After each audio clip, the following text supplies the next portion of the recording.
Our elders say you become a nuisance if you continue dancing long after the drumming has ended. Stay with me and everything will make sense to you shortly. Our Finance Minister, Kenneth Ofori-Atta. Wow, the name itself evokes power and dominance. He oozed competence when he was appointed. He co-founded DataBank, as you know. Many revered him for being a strong, successful entrepreneur. He has a strong educational background, a BA in economics from Columbia University, an MBA from Yale University. He worked at Morgan Stanley. What a solid background. When he became Minister of Finance, he refused to use a state vehicle. He used his own car, his personal car. He refused a salary. With his nicely tailored white kaftans and brown leather bags, many admired him. His public speeches were frequently laced with Bible scriptures that won the hearts of many. He started well. Ghana's economy was stable. In 2017, the economy grew by 1.8%. In 2018, by 6.2%, and in 2019, by 6.5%. Everything he worked for has crumbled in 2020 when the world was hit by COVID-19. The economy slumped as GDP growth went from 0.5% and rose to 5.4% in 2021. Recovering from COVID has not been easy. Ukraine-Russia war also shocked various economies. But Ghana's economy has been dealt a heavy blow. Our current inflation rate is at 40.4. Ghana's cedi is the worst performing currency against the dollar. From 6 cedis to a dollar at the beginning of the year, now the cedi is hovering around 14 to 15 cedis to a dollar. Things are bad. Fuel prices are up. Living standards are falling terribly. It is more expensive to do business now. I mean, I could go on and on, but you already know. You are living the reality. So I don't want to depress you with how bad the economy is right now. Many want Ken Ofori-Atta to go. Ghana has sunk into debt. We owe $53.2 billion as of July 2022. Things are not looking up. All rating agencies have downgraded us. No one wants to lend us money.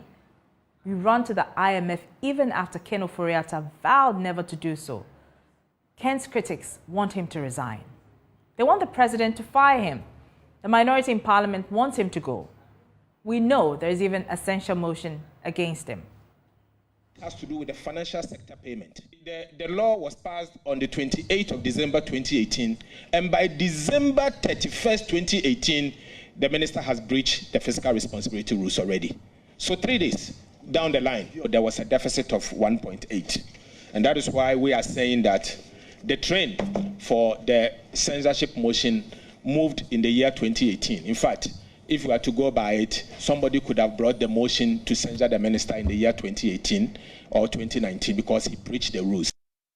And it's not just the minority. Over 80 majority members want the president to fire Ken Ofori-Atta. We are back to the original position that we took. And that original position is to say that the Minister of Finance will not be the one who must read the budget and must not be the one who will do the appropriation. And we are going to be positively defiant on that posture until that action is taken. Also, academics and civil society want Ken fired. But Mr. Ofori-Atta has refused to resign. His explanation is that we are his children, so to speak, and he can't abandon his children in crisis. The president says Ken Ofori-Atta's performance is stellar, and on that basis, he won't fire him. Well, eventually, President Akufo-Addo says Ken will leave the finance ministry after securing the country the IMF deal. But some majority members disagree and insist they would boycott the 2023 budget presentation if the finance minister appears before the House. So the question that has many scratching their heads is, why is Ken Ofori-Atta still in office? Clearly, the impression being created is that he has unfinished business to do. What kind of business? We're not entirely sure. But MPP stalwart Dr. Nyaho Tamaklo hazards a guess. When the president is in one position and the populace say, we've had enough with you, go away, and still he wants to be there, The simple thing that will come to the mind of any ordinary person, that he's sitting on the rod. As to whether, that claim is true or not, we cannot tell. But former Chief of Staff Kojo Mpieni also wants the president to listen to calls for Ken to be sacked. Council of Elders, of which I am a member, the council met, took decisions, and decided to meet the president, Georgia of the president, and let him know the views of the members, as well as the views they have collected from other Ghanaians, not necessarily being members of the party, but other important personalities within the country. And I'm sure the Council of Elders will be meeting the president as soon as he returns from his trip. So why is Kenneth Nanayao Kuntunkununku Ofori-Atta still in power? Is it the case that he loves Ghana too much? Or is it the case that no one can do his job better than him?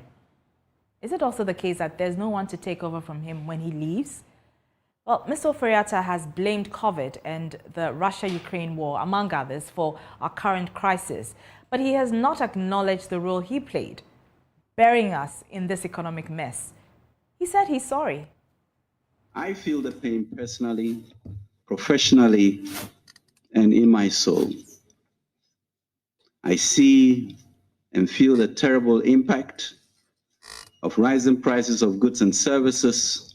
Let me use this opportunity to say to the Ghanaian people what I believe, with courage, every finance minister around the world may wish to say to their people now.